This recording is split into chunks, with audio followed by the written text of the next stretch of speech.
resident chess prodigy, and he is our Player of the Year.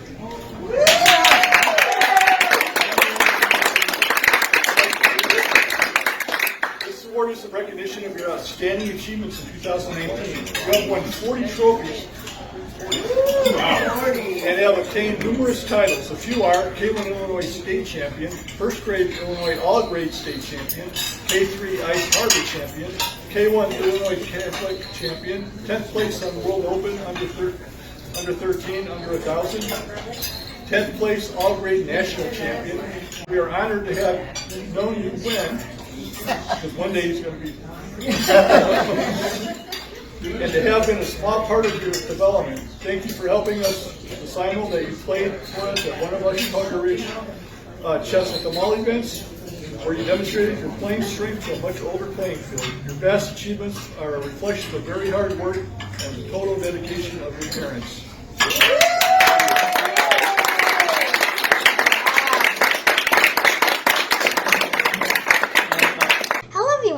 I'm Scott Escalera, and I would like to make another review in my 12th game review. This game happened on our ChessVets weekly tournament with a time control of 5 minutes and 25 seconds increment. I hope you can join us in the next weekly tournaments every Tuesday and Wednesday, 6 p.m. Central Time at Lee Chess. Just search ChessVets. I grew up with ChessVets people. All of them are my childhood friends. Anyway, as requested, one of my friends I would like to give a review of this game. This is also from a dear friend of mine who has been part of my development since I was 5 years old. Big respect to him. His username is OOSS7. So, white played d4, d5, bishop f4. This is a London system, or the other term is Queen's Pawn game, Mason version. I am also a London system player, so I am familiar with this setup. e6, h3. He played h3 first, then later e3. h3 is also an anti-knight device, but at the same time, a safe place to hide for his dart square bishop. So I play f5. So as usual in my online openings, I play dots against all kinds of d4 because it's only a few lines to memorize. And the reason to familiarize, and it has a strong flank attack since center is close. Also for me, Dutch opening is somehow, in general, more structures and patterns. But lately, I've been busy preparing for my OTB openings. Hopefully be back soon on a real board. I missed it. I miss playing it. So e3, knight f6, knight f3, bishop d6. Challenging his bishop right away. So white plays bishop takes to d6, queen takes to d6, c3, castle kingside, bishop e2, c6. I should play like this to save one move on c6, then go c5 right away, not to play c4 or knight c3, b6, knight bd2, bishop b7, castle, c5. See, I have one move in that case. c6, then castle kingside, b6, knight bd2, bishop b7. As you can see here, I am delayed or underdeveloped with my pieces. See, my knight is still not developed, but it's somehow okay as long as the center is close. So, queen c2, knight bd7, a3, c5. So, I decided to challenge the d4 pawn. Rook c1. If you capture, then I should be creating some hanging pawns later and creating a tactical start on the queen side. B takes c5. See, I'll create a lot of plays here.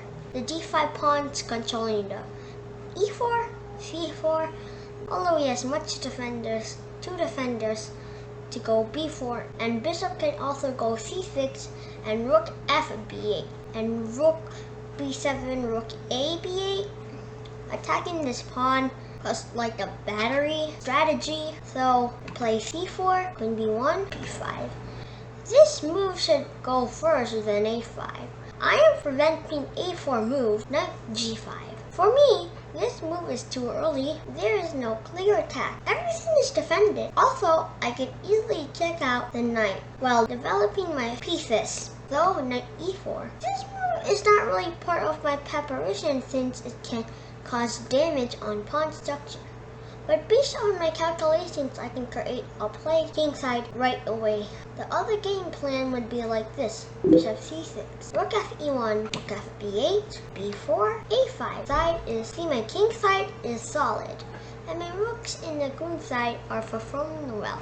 Knight e4, knight gf3. Knight went back, wasting somehow a tempo here. f4, knight takes e4, d takes e4. As you can see here, close position, my light square bishop becomes so powerful. Because I like knight d2, I can go f3. So knight d2, f3. White is being squeezed here, with few options of counterplay for white. G takes f3, e takes f3, bishop d1. Rook's queen and weakening of king's shelter open for attack. Rook's queen means limited and rook's wang means force. Queen e7, very silent move but deadly, so that my queen can go queen g5, rook f6, rook g6, queen g2, or I can just go queen g5, queen g2, which is like attacking tool, but I'll just rather go queen g5, queen g2 right away. So he played knight e4, stopping my queen to go g5, plus queen g5, capture of course. So knight e4, queen h4. This would be a bad idea if I capture this. Bishop takes e4, since I am helping the white to activate his queen. Queen h4, king h2. Looking for a shelter. If he pursues his knight going to knight g3, queen takes h3, then would easily be winning for my next round. Because I'll be going queen g2. He can't stop it whenever he moves on to going queen g2 because of this. If he captures, I'm just gonna capture with the bishop, still controlling the g2 square. So that's why he didn't play it. Queen to h4, king to e2. As I said, looking for a shelter. Bishop takes e4, losing a piece and threatening his queen. Another loss of tempo for white. So he plays bishop c2. Bishop takes c2. So I decided to capture since white queen is tied down anyway. After he played queen takes c2, knight f6. Queen cannot join on defending his king. Here, then I go here. Here, then I go here, and if here, it's going here. So knight f6. As I said, white queen cannot join on defending his king. So rook h1. I think rook h1 is somehow a breather or creating an escape route for his king. But I cannot afford to let that happen. Should I made knight here? So I go knight g4 check, king g1. Rook's wang, like I said, rook's wang means force. Rook's wing means limited moves or few counter plays. My rook lift would be my winning move here. Rook f5 going to rook g5.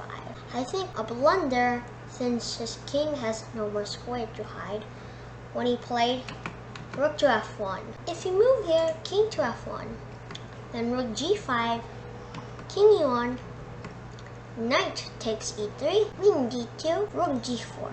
A tactical move. If queen takes e3, then I win a queen with rook to e4. If white decided to move here, h takes g4, then of course queen takes h1 checkmate. If white goes rook to a1, then queen takes h3, rook takes h3, rook g1.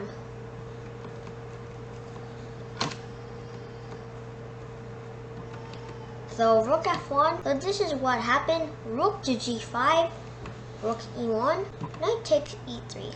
White resigns because of king h2. If he goes here, no need to take the queen. Just go rook g2 checkmate. So I won here. I played black and hope you like it. 5v1.